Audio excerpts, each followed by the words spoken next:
ఒకప్పుడు తులసీదాస్ గారు గంగ ఒడ్డున నిలబడి ఉన్నారు. ఒక ఆవిడ గబగబా వచ్చి ఆయన కాళ్ళ మీద పడి నమస్కారం చేసింది.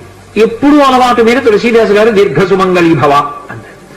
అయ్యా, నన్ను దీర్ఘ సుమంగళీ భవ అంటున్నారు, నా భర్త మరణించాడు, అదిగో చితి మీద పడుకోబెడుతున్నారు దహన సంస్కారానికి, నీ నోట వంట వచ్చిన మాట అబద్ధం కాకూడదు అందావిడ.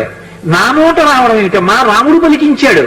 ఆయన వెంటనే అక్కడికి వెళ్లి ఆ కమండలంలో నీళ్లు తీసి ఆ శవం మీద చల్లి రామనామం చెప్పారు. చటుక్కున లేచి కూర్చున్నాడు.